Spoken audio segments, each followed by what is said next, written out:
Detroit this weekend. I want to go there. World's best margarita. But it's outside the stadium. Hopefully they have some inside the stadium.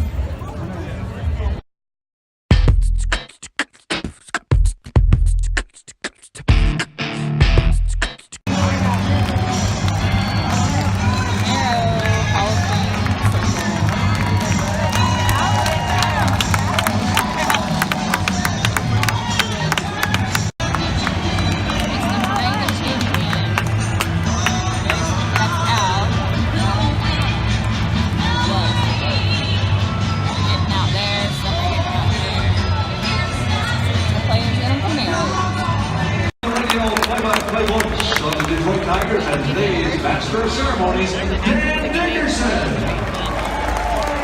Thank you, Bob. Good afternoon, everyone. It is my pleasure to host today's ceremony. What a summer it has been here at Comerica Park. Celebration of not only one of the greatest teams in 118 years of Tigers baseball, but also one of the most beloved teams in all of Detroit sports history. Before we start, I'd like to take a moment to welcome the family members and friends of the 68 Tigers, as well as the former members of the Tigers front office staff for that magical season, who are all seated near home plate today. Please give them a warm welcome. It's great you're here.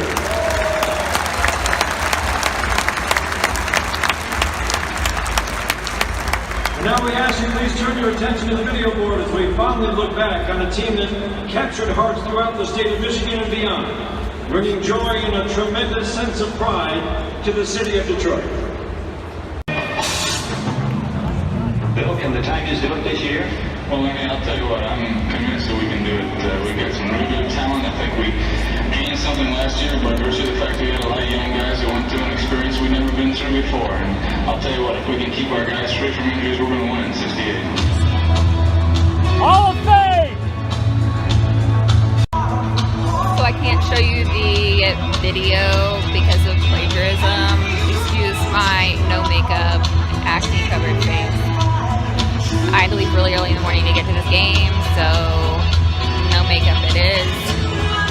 But I'm going to show you the rest of the ceremony, just not this video part, because I don't want to get in trouble for copyright. How good is that? Tigers fans, it's now time to meet your 1968 World Series champion Detroit Tigers.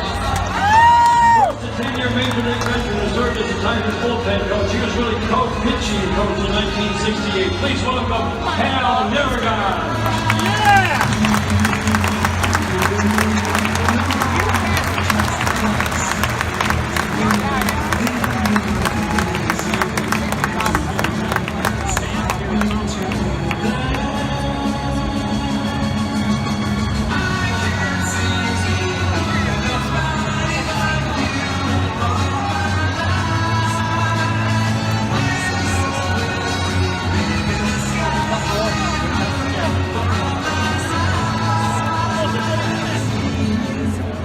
Next, he made the Tigers roster out of Lakeland as a 21-year-old worldly left-hander. And he went 4-1 with a 3.62 ERA and 28 games out of the bullpen that season. Number 39, John Wharton. Yeah!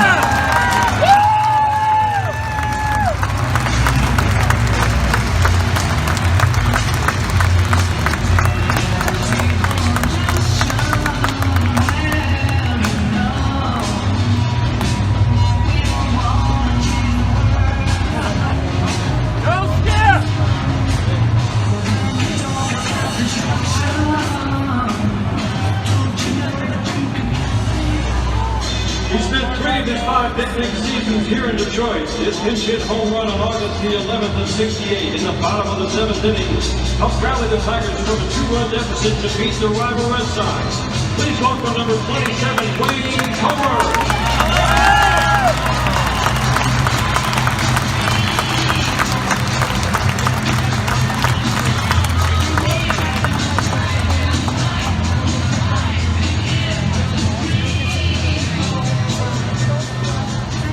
Another rookie pitcher that season, this right-hander appeared in 38 games and worked more innings out of the bullpen than any other Tigers reliever. Compiled a 2.12 ERA, pitched 3 scoreless innings in the World Series. Number 43, Darrell Patterson.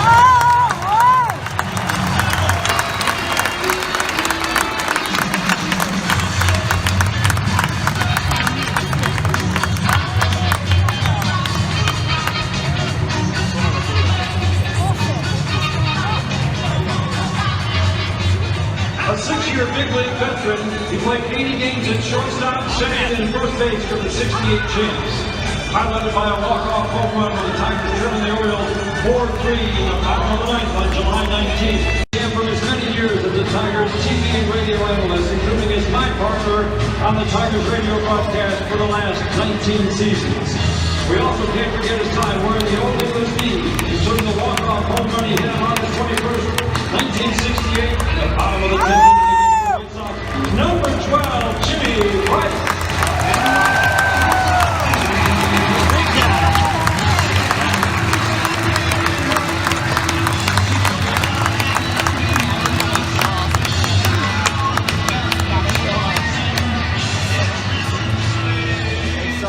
Our next player is the on-field link between the Tigers' two most recent World Series championships. He served as the team's first base coach in 1984. In 1986, he was a versatile infielder, appearing in 90 games, hitting 4 home runs. Number 44, Dick Kuczynski.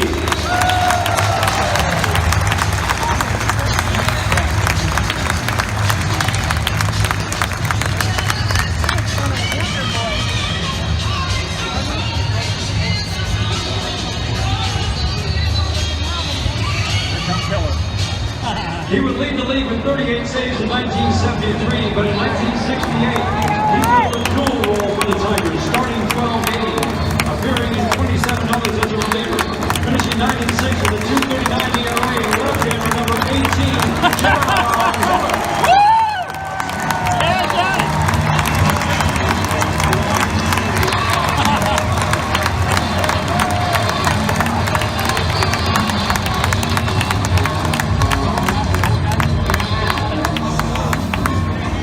With a score tie 1-1 against the Yankees, bases loaded, 2 outs in the ninth inning on September 17th at Tiger Stadium.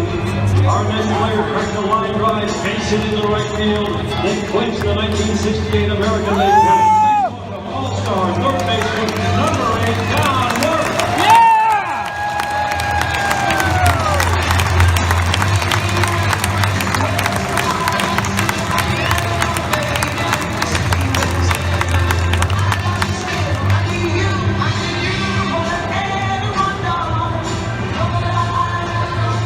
His 1968 season remains one of the finest ever by a pitcher in the history of the game.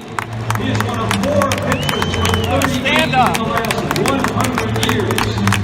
He finished 31-6 with a 1.96 ERA.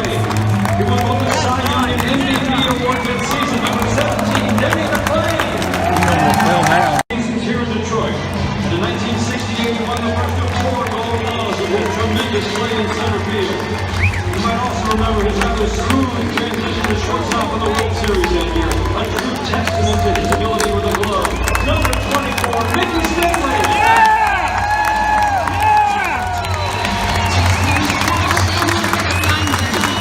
Yeah. I wouldn't be wearing it. 1968 is known as the year of the pitcher, and rightfully so, and yet somehow our next Tiger managed to hit 36 home runs while finishing 4th in the American League batting race. He finished 4th in the MVP voting that season.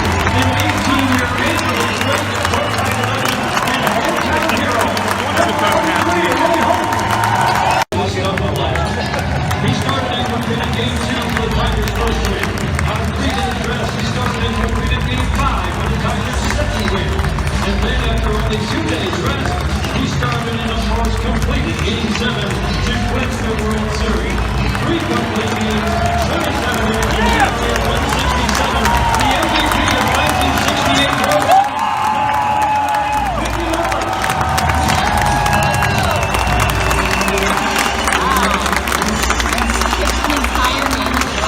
Three times. Won 3 games in the World Series. And finally, he battled back from a broken arm, suffered in the 1968 season, with 379, 2 home runs, and 8 of the outs in the World Series. In 22 years, he won 10 Gold Gloves. He finished in the top 10 of the MVP voting 9 times. No one has played more career games in a Tigers uniform or hit more home runs. Please welcome the Hall of Famer, number 6,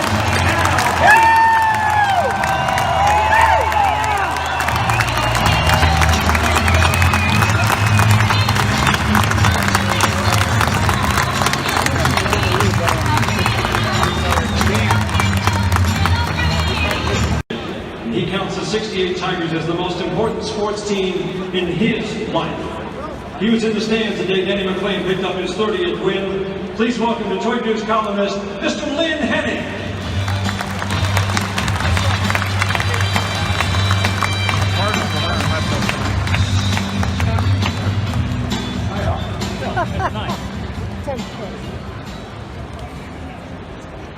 Mickey Lolich famously pitched in the 7th game of the '68 World Series against the Cards on 2 days rest.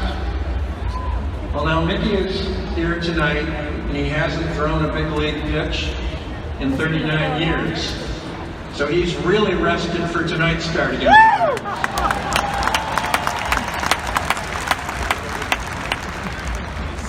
But you're coming out after 100 pitches, Mick. Things have changed. Most people who follow the Tigers and who know about the city of Detroit's history appreciate the timing of the '68 World Champions. A year earlier, Detroit had been dealing with a different reality, with death and destruction, with sorrow and with shame, as what then were the worst urban riots in America's history exploded a few blocks from Tiger Stadium. Detroit was in pain. The city was wounded. It needed healing. It needed the '68 Tigers.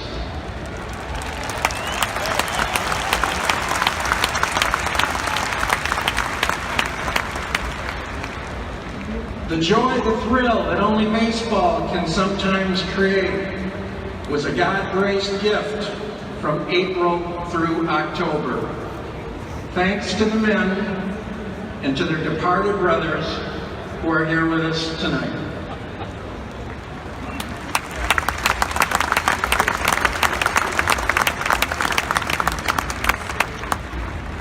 And thanks to Ernie Harwell's voices, along with Ray Lane's, and thanks to George Kell and to Larry Osterman.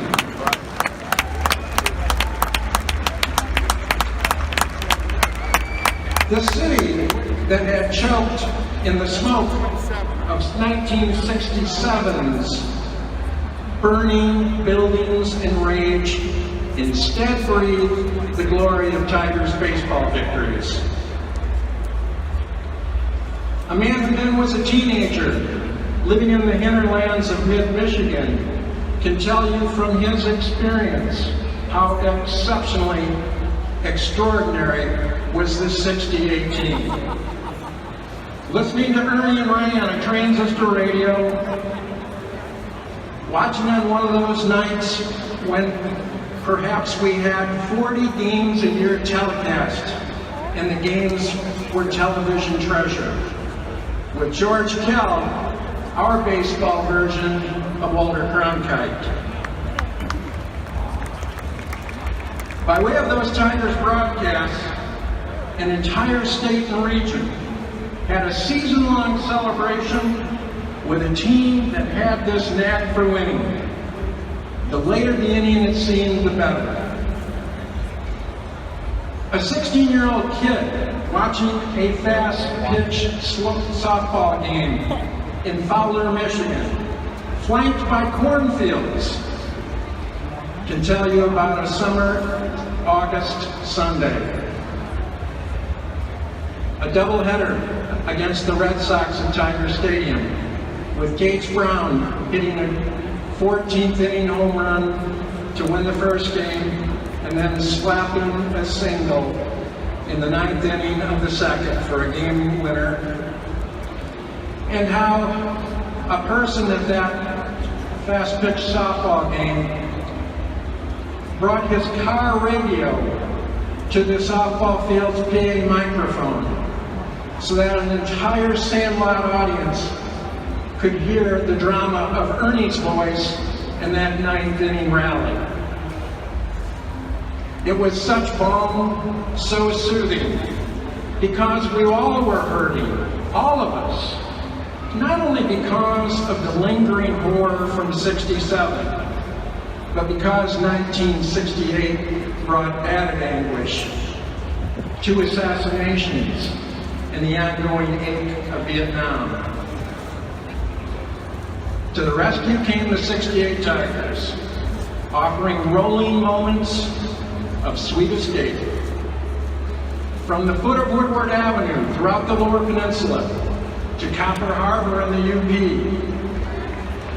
to Chatham, Ontario and London, Ontario, and to Windsor, and to Toledo and beyond, this was everyone's championship season. To the jungles in Vietnam, where soldiers from Detroit and from Michigan could get a break from the pain, from the peril, from the strife, and from the crucible of war. Listening to Tigers broadcasts on Armed Forces Radio, this team was more than a winner, it was a blessing. Those of us who were privileged to be here and to cover the fabulous '84 World Champions understand the majesty of that team. The 35-5 start, the weekend home runs from Trammell and Gibson, a pair each, to win games 4 and 5 and get a World Series parade rolling. But those of us who also were here for 1968, for every moment of a season and a team so enchanting and so healing, understand this: the Tiger gentlemen gathered here today and their departed brothers gave to this city, to this state, and to this region the greatest sports gift of our lifetime.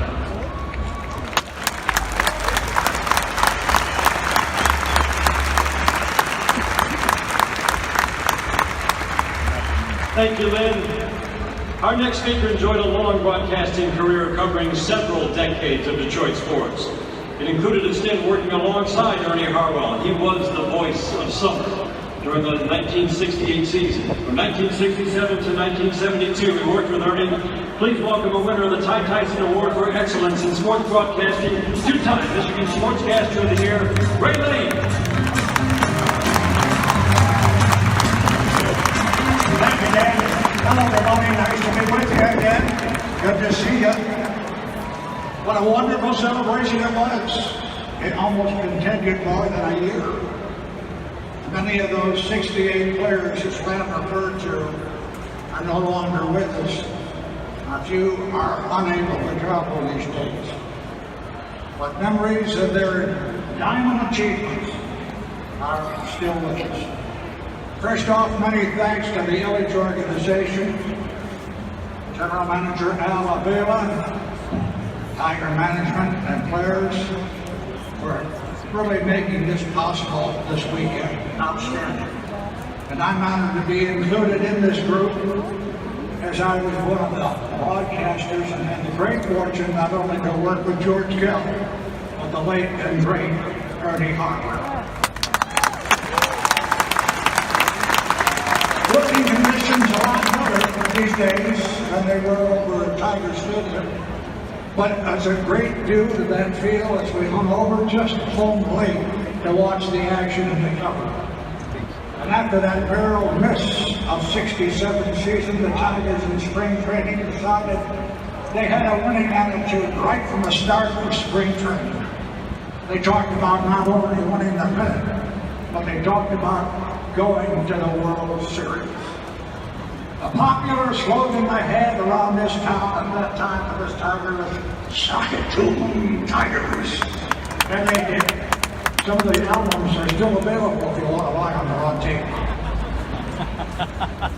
Once they moved into first place, they stayed there. They only gave it up a couple of times, and the longest losing streak, I believe, was 4 out of 5 games.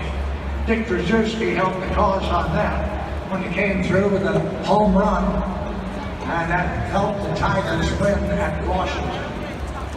By the way, there was a fellow by the name of McLean just getting started on that season, throwing a 7-hitter at Washington and K-line, batting in 6 runs in that game. Remember June, the Tigers had fought their way past the Indians and the Orioles.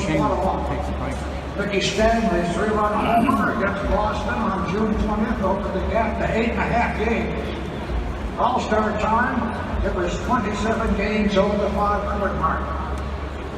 They were not only winning, but they were bringing Detroit, as Glenn said, back to respectability after the civil unrest of 1967. They were having fun too, by the way, besides in the clubhouse, on the field, away from them. As I mentioned earlier, Jim Northrup had a wonderful day on an Anaheim, either went 4 for 4 or 4 for 5. Had a brand new blue suit standing by the swimming pool after the game was over with a couple of his teammates. And he said, you know, I'm going so good now, I think I can walk on water. He took one step at the 8 foot and went right down over his head. So he got a new suit the next day. Pinch hitter Jim Price connected for a home run and only beat the Red Sox earlier in the year, but back here in Detroit, he hit a home run of Cleveland's Sutton Sam McDowell. McDowell, a pretty good guy, can really hum it. They found McDowell at 2 o'clock in the morning, the Detroit police did, and he was riding on top of a statue, cursing York.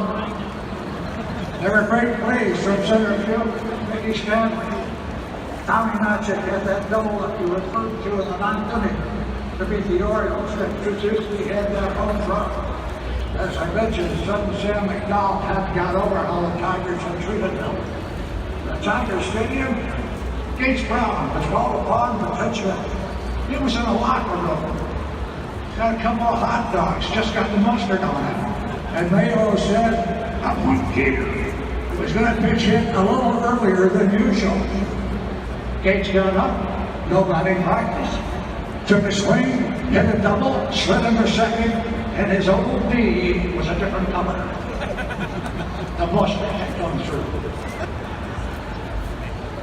Cash, by the way, loved to have some fun. Ray Oiler, as I mentioned, wasn't hitting. So Cash suggested that he go out and get his eyes tested. He got his eyes tested on 2 pair of glasses. The glasses, one for day games, one for night games. And Norm said to him, you know, your hitting hasn't improved, but you do look like a German tank commander. Tigers were having fun, as I mentioned. Just ask Denny McLean.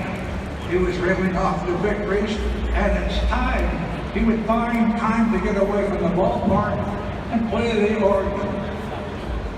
He's still there. A little bit off key, too. Was that a Willits or was that a Hammond? Never mind. That's why we wonder what you're playing you couldn't hear. Never mind. Is that true? Mickey Lolich was just warming up in the second half of the season. And how he loved to ride that motorcycle of his. Ride it to Tiger Stadium, the fans are waiting there. Stanley, by the way, you were riding the bicycle too, weren't you? Mick, you had a motorcycle, Mickey, didn't you, Stanley? I guess he did. Anyway, let's go to the World Series and get it over with.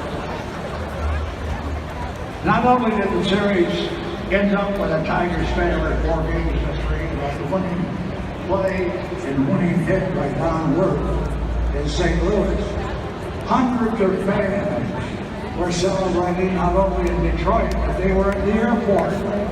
Tigers and their wives and girlfriends were celebrating in St. Louis. They hadn't got home yet. They had a closed Metro airport. There were too many fans out there, and they thought that maybe somebody was going to end injury. Charter plane ended up at Willow Run. Everything was okay, the Tigers were still. So what I'd like to say is, to you fellas, thank you for making an exciting, wonderful season for me and for the best fans in baseball, the Detroit fans. Thank you. 1968, having been an All-Star in 13 of the previous 15 seasons. Clearly established as one of the premier players in all of baseball, his focus had turned solely toward the goal of winning a World Series championship for the city of Detroit. A broken arm would keep him out of the lineup for several weeks that summer. He was fully recovered for the World Series, and he hit .379 with 2 home runs and 8 RBIs, as well as a memorable bases-loaded single in Game 5 that brought the Tigers back from a 3-2 deficit in the 7th inning when they were facing elimination. Tigers fans, please welcome Hall of Famer Al Kaline.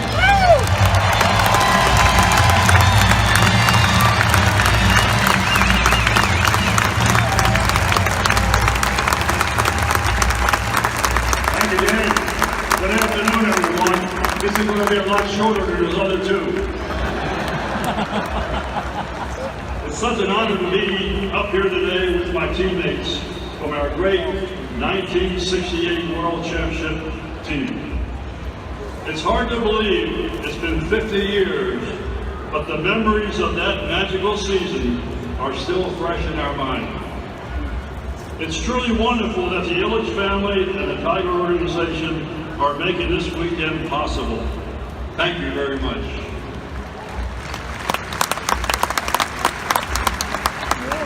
When I think back to our World Series run in '68, it really began the year before, when we were 1 game shy of heading to the World Series. You can't imagine how much motivation that gave us. We knew something special was coming in '68, simply because we wouldn't settle for anything less. Over the course of that season, we felt momentum was always on our side. We had 1 4-game losing streak the whole season, and that's because of our darn good pitching staff that we had. It was nearly impossible to beat our 1-2 punch of Denny McClain and Mickey Lolich. They dominated and gave us a chance to win every game. We won a lot of games that year because we were truly a complete team, with our pitching staff and our big bats like Willie Horton, Bill Freehead, Jim Northrup, Nicky Stanley, Norm Cash, Gates Brown, Nick McCullough. We were good. Even when the ball club was down 3 games to 1 in the World Series, everyone in our clubhouse still believed we could come back against the Cardinals. And boy, we sure did. This is truly a remarkable group behind me. On behalf of all of us, I'd like to emphasize how important the Tiger fans in the city of Detroit were to our success. The passion and energy in the stands at Tiger Stadium was incredible. It was an extremely rough time for the city, and we're proud to have played a part in lifting the spirit of Detroit.